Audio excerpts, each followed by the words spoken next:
Welcome back to the Loyalty Leaders Podcast. David Feldman here, and we are at Loyalty Summit CXM in Copenhagen. And joining me now is Nicki Helfet. Nicki, how are you? Hi, I'm well, thank you. For our listeners that don't know you, quick introduction on yourself and your loyalty background. Sure. So I've most recently been heading up loyalty globally for Ralph Lauren. So I've been doing a contract there for the last year, kind of exploring very high-level scoping around sort of interesting ideas of what loyalty could look like in a luxury sector, in a luxury brand. So a sort of could we, should we, what might the scope be, what could it look like? So really interesting kind of exploratory piece, and my first sort of foray into luxury fashion. But my background is very much loyalty across multiple different industries. So prior to that, I was head of loyalty for DAZN. So anyone who's a boxing fan will probably be familiar. Others might not be, but it's a streaming service for predominantly live sport. Interesting one in terms of different market nuances, because different sports rights in different markets means very different proposition.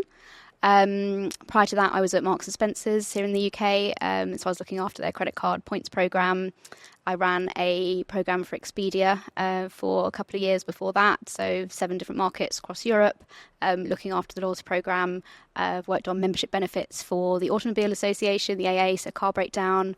I've worked on Nectar at Sainsbury's, which is one of the big supermarkets here in the UK. So lots of different verticals, different industries, but all loyalty. Terrific, and it's definitely a very loyalty background. But some of the common challenges we have, and some of the topics that we've been hearing about today here at Loyalty Summit CXM. We've heard about. There was a question about transactional loyalty. Is transactional loyalty dead?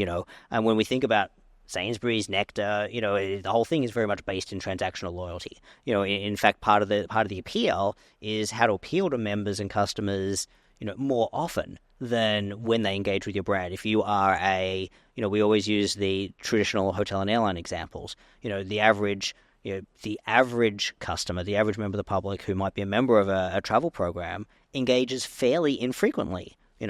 Maybe not as infrequent as an automobile purchase, but it's not something that you do every day like you do at a supermarket, for example, or at least weekly. But hey, for some people it's daily. The more luxury product and the more high end, typically the less frequent the purchase behavior is. So coalitions certainly is a way to increase the or to shorten the interval at which you have an interaction with your customer. That's been a topic that we've heard about today a bit. One of the things that I find interesting, based on your background, is what about geographic differences with regard to markets? If you're talking about Sainsbury's and Nectar, it's very localized. You're not thinking about different results or different member segments in different countries. But when you have a global fashion brand, for example, is it a one-size-fits-all approach? Excuse the pun. So I think it's quite probably variable by brand. So I think there might be some brands where that audience might look more similar across different markets, and there are some brands where it will vary more. I think Ralph Lauren was quite an interesting one because we had obviously, different regions and some quite nuanced. So, APAC, for example, looks quite different to North America. But we also had outlet versus full price, for example, and quite different customer types across those different channels. So it was almost more of a channel difference than a sort of regional difference in terms of the different customer archetypes. But then you layer on also, that regional lens as well. So it was certainly a sort of interesting business to start looking at from that kind of global lens. I mentioned DAZN as well, and that was also, again, an unusual one because the proposition varied hugely by region based on what sports rights we had for broadcast. So our audiences would look very different, for example, in a market like Spain, where we had La Liga football rights, and therefore we were, a main household name brand, and, the engagement was on a seasonal basis with all of our different sports, but the season for different sports varies, and therefore your off season and how you therefore manage that customer life cycle and the frequency of purchase looks different compared to, say, boxing. That's quite a sort of lumpy season of different fights, and some people might be more engaged with more fighters versus just one, and therefore only have a couple of tentpoles across the year versus multiple. So managing those different customer types in different markets. A market like Japan, where the baseball market, that customer as it were, that sort of fan type might look quite different from a soccer fan, for example, or a Formula One fan, in terms of the demographic based on what sport they were following. So I think the market nuance is a really interesting one when it comes to looking at value proposition for a loyalty program, when it looks to, looking to do business casing around that, and therefore price sensitivity can vary a lot from market to market. But then you have those kind of cultural differences and those sort of different customer types for different markets as well. So I think it's a really interesting one as a loyalty professional to be tackling. So it's interesting. One of the comments you just made was, potentially different market segment, different customer segment, different loyalty proposition required. But I wonder if we sort of flip it around and look more at the business side for a second. When you think about your varied experience in the past and having to deal with different value propositions, different customer segments, is there also a different commercial goal, in mind there as well? So, for example, in some, just not necessarily being too specific here to any of your experience, because I want to leave the question open-ended for you, but, in some examples it could be, hey, we want to increase frequency, we want to increase basket value size, we want to reduce churn. Have you seen not just different value propositions, but also different commercial goals? Absolutely. So probably the example that springs to mind would be at Expedia. I was running a program that was in 7 different markets in Western Europe, one of which being, and one of our key markets, in fact, being Switzerland, which obviously is a very affluent market, and that customer type and what that customer sees as value add is quite different to, for example, a customer in Germany, where, it's a very price conscious, price sensitive customer, and therefore they will be more value driven in their purchase decision making, and therefore in the value that a loyalty program needs to demonstrate to them, versus a Swiss customer, it will be more about things like good service, Finnish customer, things like reliability, and sort of trustworthiness of a brand is kind of higher importance in that market, and therefore leaning into reassurance products and sort of benefits that are related to that fits that customer type more. So within one brand, we'd have very different dynamics in different markets around sort of what our customer in that market sort of saw as a value add as a loyalty benefit, and therefore what would kind of incentivize them to want to stick with us. And one of the common themes, it's a very popular sort of topic of discussion that comes up, both with people we're talking to on the podcast, at the Loyalty Summit events. It's one of the challenges that loyalty practitioners have and loyalty managers have in terms of getting the whole of organizational buy-in. Whether the program is benefiting from executive or C-suite sponsorship, whether you have alignment with the rest of marketing or the rest of the brand marketing strategy, or, having to fight with operations or time for IT. How's your experience been? Any sort of lessons learned? Absolutely. I mean, I think stakeholder management, I'm sure it's not just in the loyalty practice that it's challenging, but I think loyalty is quite a specific one in terms of the number of areas of the business that it touches. I think it's often underestimated how complex loyalty actually is. It's sort of seen as a marketing function, but actually the sort of commercial, the operational, financial, as well as, the marketing brand side of things, customer insights, there are lots of teams that have to come together and have to be on board with, the launch of any program. So I think it's often sort of undervalued in the business in terms of the level of complexity as a function that we are. And, similarly as the role of a loyalty marketer, the number of stakeholders that you need to bring on the journey and need to sort of satisfy in terms of their priorities and their agendas when you're trying to, coordinate with them and work with them in a project. Yeah, and in terms of your experience in juggling all those balls in the air and any anecdotes to share? I wouldn't call out particular anecdotes. I would say, a sort of particular example perhaps might be at Ralph Lauren most recently, just because as a luxury brand, the perception of loyalty, particularly amongst sort of others in the business that are perhaps not close to loyalty and aren't necessarily as familiar with it as we are, have preconceptions about what loyalty is. And therefore, I think there was, inherent skepticism around whether loyalty is the right fit for a luxury brand. And trying to find sort of examples of where it's being done in the luxury sector. And there are examples, but they're not ubiquitous in luxury fashion like they are in many other industries. So it's less easy to point to everybody else, all the competitors that are doing it or necessarily doing it well. I think that's the key, isn't it? Is doing it well, because there's plenty of loyalty programs doing it out there, but there's also plenty that maybe there'd be a question mark on whether they're doing it well. Yeah, and to me, that's amazing. I would love to be in an industry where no one's doing it well, because it gives you the opportunity to be the first person who's doing it well, but not all stakeholders see it that way. And I think sometimes people, perhaps when they're, not as familiar with the way loyalty works, find greater reassurance in being able to look to, competitors and contemporaries that are, doing it, and it's a lot easier to demonstrate the value and to gain the buy-in when it's more of a proven concept within the industry. So I think the sort of skepticism around whether loyalty can be done, right for a luxury brand was definitely sort of challenging, particularly with stakeholders that hadn't worked with loyalty before. I mean, I think there's a couple of different aspects and facets to it, isn't there? I mean, there's the benchmark aspect in terms of, well, all of our competitors have a loyalty program, therefore we feel we're at a competitive disadvantage if we don't have one, if we're not offering that value proposition to our customers. So there's always that aspect. There's the aspect that sort of you mentioned of, well, it's not necessarily ubiquitous in our sector or our vertical, therefore, actually, we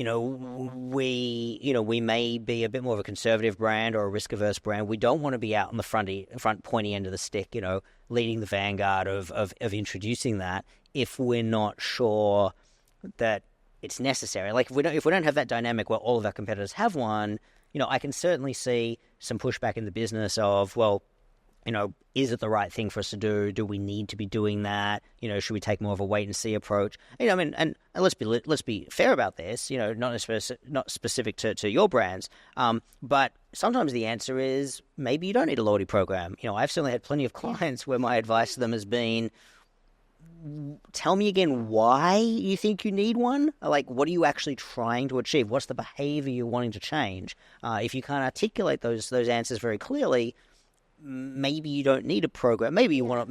You're not ready for it. I think sometimes it's not that loyalty isn't right, but the business isn't in the right place yet. Or you want a loyalty strategy, but you don't need a formalized program. Yeah, would be the approach as well. Absolutely. But I think getting the business to articulate what they want and need, preferably in commercial language, is a good start. And I think sometimes businesses struggle to articulate that straight off the bat. Absolutely. The other aspect is, and it's interesting about being at the pointy end of the stick. We see a lot of, there's been a lot of discussion, I mean, there always is, but recently it's been topical as well. But the chasing the shiny objects, and chasing the shiny objects could be all of our competitors have a loyalty program, therefore we need to as well. We talked today here at the Loyalty Summit about that. Maybe just copying and pasting from competitors is not the right answer, because the needs of your brand are not going to be identical to that of your competitors, or simply just others in the industry or sector.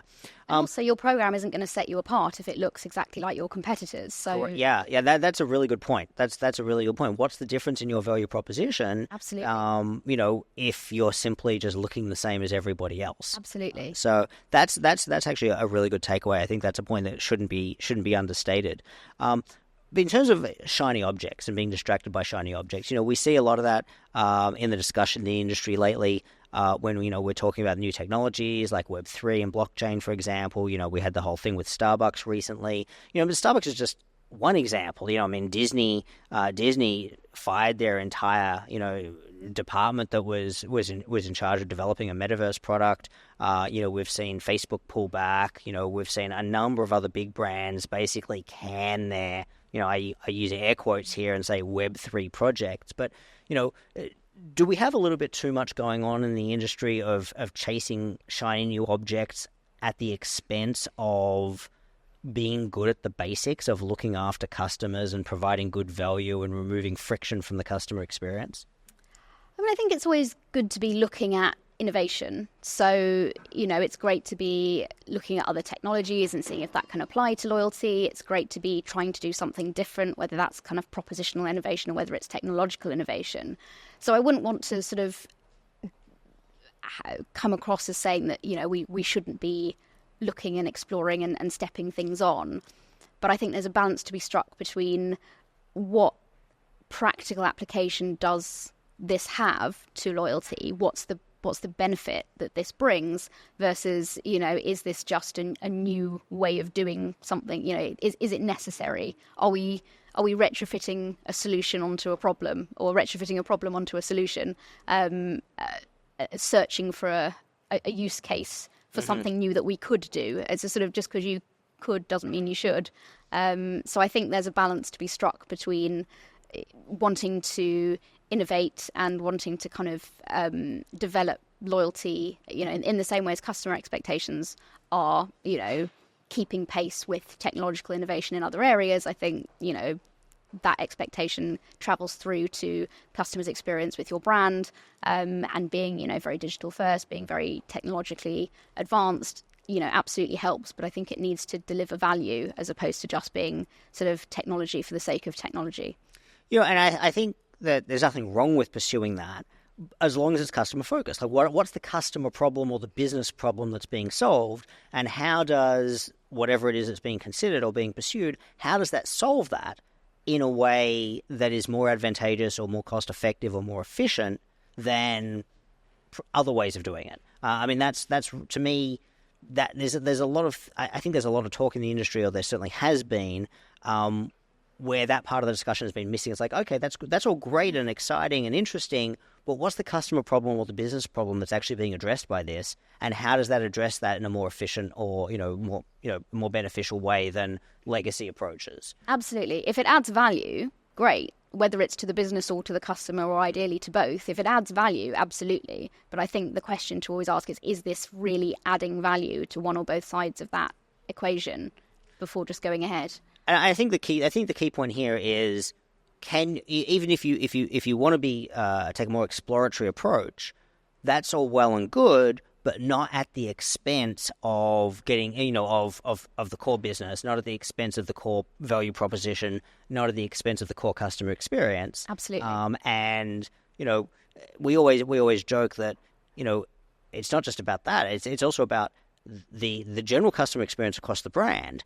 If you have a horrible customer experience that your brand is providing, the best loyalty program in the world isn't going to paper over that. Absolutely. So when we talk about basics, it's not just about the basic value proposition of the program, it's also the basic customer experience of your brand and your product. You have to get the product and the brand and the customer experience right, and then the loyalty program can really help to turbocharge that, as we like to say.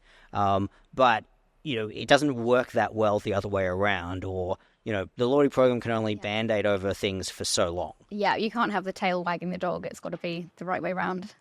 On that note, I think that is a really, really good lesson for people to go write down and remember that and commit that to memory. Any final thoughts from today's discussion here at the Loyalty Summit? No, I think we've covered some really interesting topics, and it's been a really, really great event so far. Excited for tomorrow as well. But yeah, it's been a pleasure to chat, and I look forward to some more discussions in the future. Terrific. Thank you, Nicki Helfet, for joining us, and stay tuned for more from the Loyalty Summit CXM here in Copenhagen.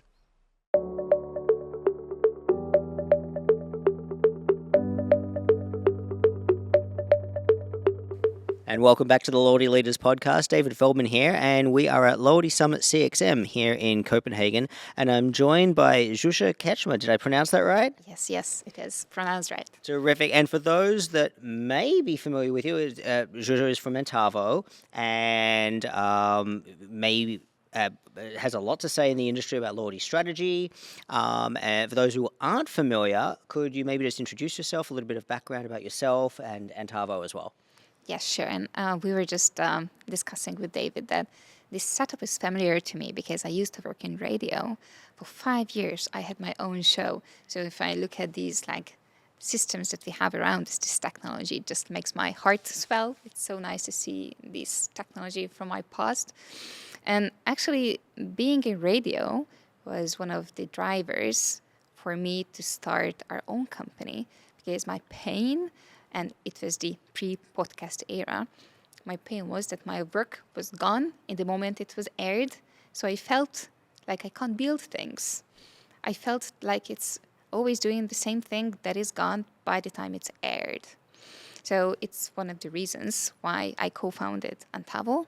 It was back in 2012 already in London with my 3 other co-founders, and we are still together as co-founders. I'm still together with my then boyfriend, now husband, who is my co-founder, and still loyal to the idea of building a software as a service company to help solve big problems. And we are in loyalty programs business since 2015.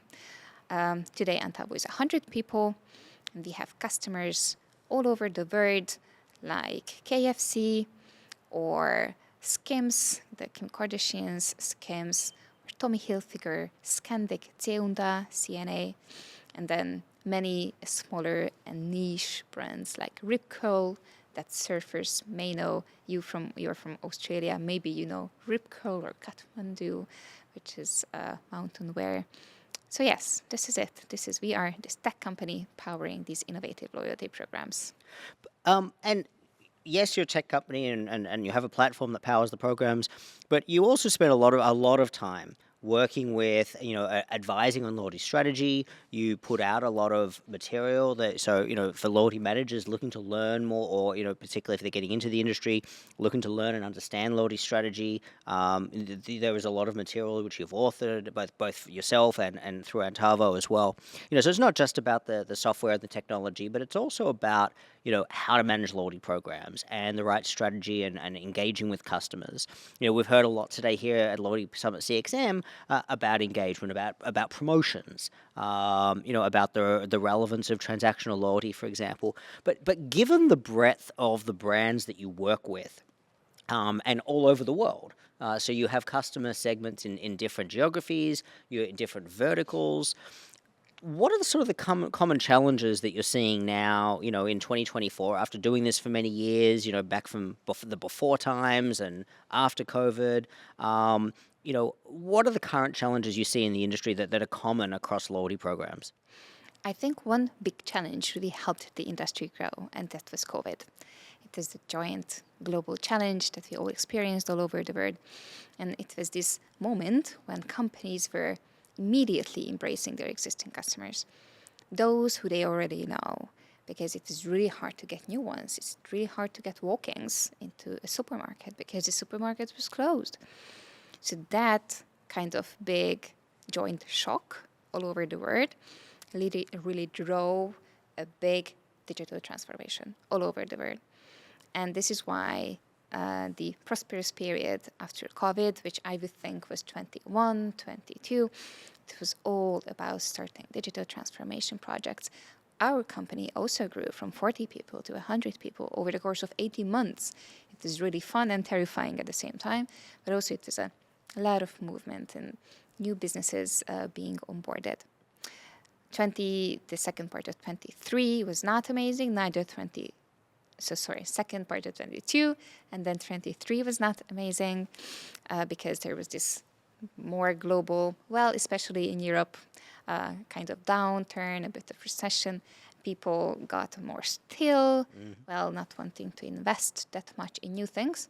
But it came back now in 2024. And you asked about what is the joint pain of what people experience. I think there is the pain of not being able to move, not being able to innovate. So you think of a loyalty program manager or a customer loyalty manager, if you want to get one layer broader. They have their ambitions. They know what to do. They know how to engage the customers. But there is this barrier, technology, that is preventing them to achieve their dreams, their ambitions, their professional plans. And we see this so often that technology is a limitation, legacy technology, old school technology, which may be like the loyalty program, the basic Earn and Burn loyalty program may be running on a small function of a CRM or a small function of the POS software, So they can't really do other things because they're limited to these point engine function. So not being able to achieve professional plans is a joint pain, and whatever they want to do takes a very long time. I just talked with one of our customers, a very big fashion brand, and they said that before they were running on our technology, they've used a custom developed solution. And then they said that just creating a simple report took them 9 to 12 months, if you can imagine. Like they commissioned the IT team prioritized this, they inserted it one of the sprints, they completed it, and then 12 months was gone. So they were flying blind for 12 months. Today, on a technology for loyalty programs, and it couldn't be like our technology Antavo. There are plenty around with, they have their own specialty. It should take like an hour to put this together. And by that 1 hour, you are already like created it, tested it, and then showed it to your manager. So I would say technology today lets us to do so much more than before. And this, so much pain can be solved. So what I mean, when you say "can I believe it," the sad thing is I can believe the 12 months. And that's definitely a pain point in the industry. One of the topics that came out today was the issue of transactional loyalty. And we talk also a lot about in programs about tiering, for example, or more. We could be talking about experiences, or we could be talking about preferential treatment for customers, and it's up to the brand to decide what determines and what qualifies a customer for preferential treatment. Is it length of tenure? Is it amount of spend? The qualification can be different for every brand because every brand is different. The commercial goals are different. But how are you seeing it sort of in the brands you work with, in terms of that customer interest in, or relevancy for transactional loyalty versus preferential treatment versus other sorts of experiences? I think transactional loyalty is here to stay. Tiers are here to stay. Points are here to stay. Only because of the simple reason that it's recognizable. It's easy to grasp.